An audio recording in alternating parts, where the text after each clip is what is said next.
He knew that he had a mission. He was a servant of the living God. He believed what he said he did, that he was who he said he was. There's a spiritual impact that tells me this event really happened. There's something different in every one of the accounts. It has become the basis for a whole theology of the nature of God. I once listened to a presentation by several highly regarded American historians. Each had been asked if they could be present for any single event in American history, which would they pick and why? Some of the answers were profound. Columbus on the morning of discovery, or the closed debates of the Constitutional Convention. Others seemed silly or insignificant. No one asked me, but I knew from the minute I heard the question what my answer would be.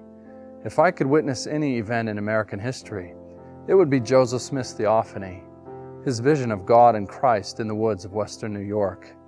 It is a hotly contested historical event. On the one hand, it is probably the best documented theophany in history. The known historical record includes 5 different accounts in Joseph Smith's papers, as well as a handful of hearsay accounts in the papers of contemporaries who heard him tell of it. On the other hand, critics find in the multiple accounts of Joseph's vision an evolving story that Joseph embellished over time. They claim that the accounts don't match each other or with historical facts. I've had the opportunity of learning about the vision from all the known accounts. I've held the manuscripts in my hands and read Joseph's handwriting, as well as studying the accounts written by his scribes and others. I've been mentored by the finest historians of these documents, the scholars who've made their life's work of studying and publishing these accounts, as well as the most significant books and articles about them. I realized recently that very few people have such an opportunity. It's true that the accounts have been published repeatedly, but still most people don't know where they are or how to access them. It's also true that the work my mentors have done to publicize and teach about these accounts is not widely known.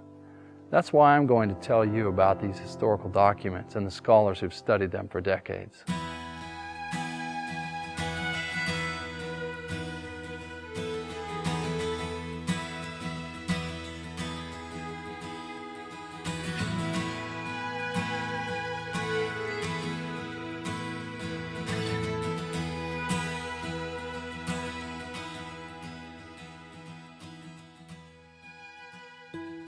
Dean Jesse was a young historian assigned to catalog manuscripts in the LDS Church Historian's Office in the early 1960s. He became intimately acquainted with the handwriting of Joseph Smith and other early Latter-day Saints. He published the accounts of Joseph's first vision in the BYU Studies periodical, as well as in his 2-volume history of Joseph Smith's papers. He is a very modest man, but there is no one in the world who knows Joseph's papers better. In 1964, I was employed in the church historian's office in Salt Lake City. My job was in the manuscript section, where they had all of the papers of the church presidents and various documents during the history of the church, housed in a little cage area in the historian's office. And I had access to all this marvelous material, and I was astounded to see the handwritten material that was produced by Joseph Smith. I think that by getting these accounts available and making them available to people, I think it has made it so that we have ready access to the original material the way it was created, and people then can take it and make the interpretations they want out of it. Professor Milton V. Bachman earned his PhD in early American history and religion at the Ivy League's University of Pennsylvania. He taught briefly in Texas before a distinguished career teaching history and religion at Brigham Young University. He has studied the setting for Joseph Smith's first vision as much as anyone else, and published his important findings in a series of articles and the only scholarly book that's been published on the subject of the first vision. That book, Joseph Smith's First Vision, also includes the accounts of the prophet's vision. The main reason that I wrote the book on the Joseph Smith's first vision was to describe its historical setting.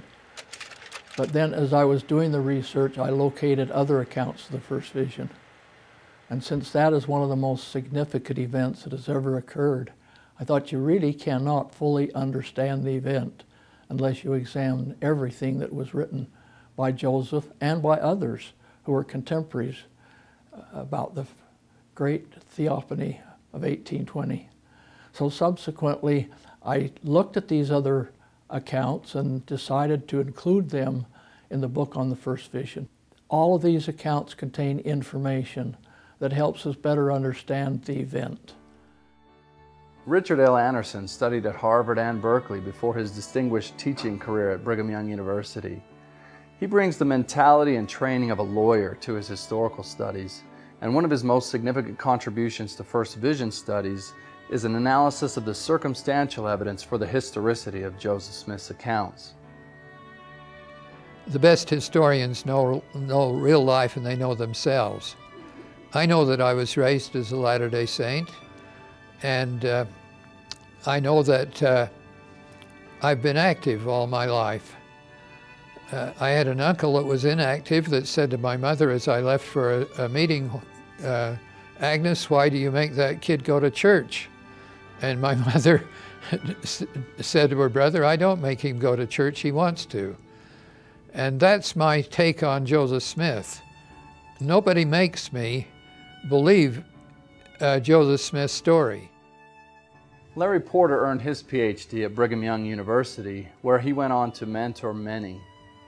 His chief contribution to first vision studies comes from the Methodist context of the event, picking up on repeated mentions of a Reverend George Lane in some of the early LDS sources. Professor Porter identified the Reverend George Lane as potentially a key figure in Joseph Smith's experience. I admire the way Professor Porter admires and takes seriously the Methodist exhorters of Joseph Smith's time and place. I went over to the Wyoming Seminary, and I said I'd like very much to see the Genesee Conference minutes. And I went over and met Marian Diske. She got down a ring of keys. We walked down a long dark hall, and she opened the door, and I stepped into a time warp. As she turned on the light, there were the saddles and the saddlebags and the hats and coats that the ministers wore. And there were the minutes of the Genesee Conference, a copy of them. And there were documents, there were publications by the ministers, there were circuit records. I couldn't believe my good fortune. Well, that night I busted the Xerox in the Osterhout Library. And it's probably fortunate that I did, to the degree that I was able to make copies of certain records. Because in 1972, the Susquehanna overflowed its banks, and that was one of the catch-alls right there in a basement room. The Susquehanna flooded it and destroyed much of the material there, if not all. Those records became invaluable, and from the minutes of the Genesee Conference, you could tell where Reverend George Lane was at conference time, so that we could determine that he was involved in the revival of 1820.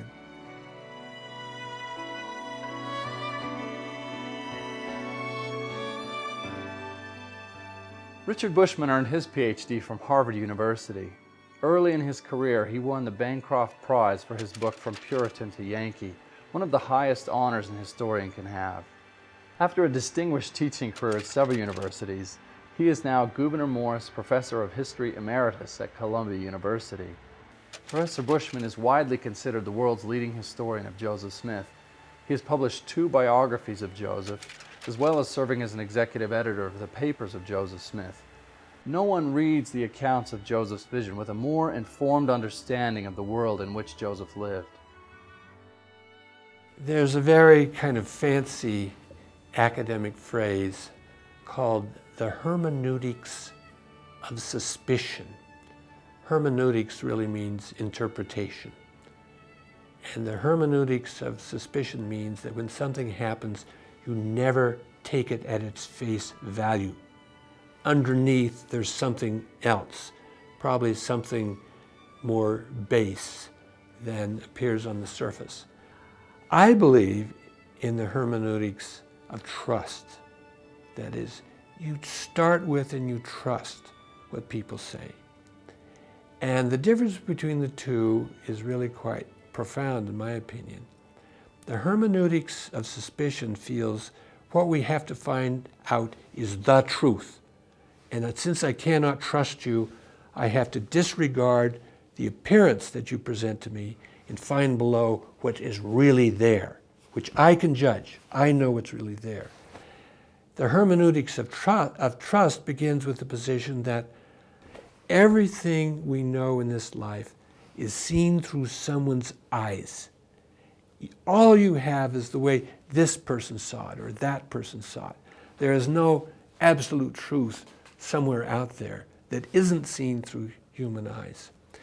And so the purpose of history is not to find out what really happened, but to sort of collect the way the set of human observers have described what they think happened, looking at it through their particular set of eyes.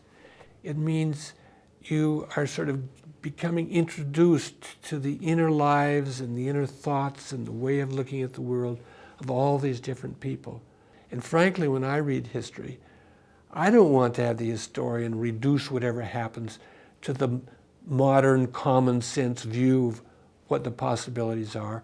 I want to know what Muhammad thought was happening to him and what Buddha thought was happening to him, not some modern scientific view of it.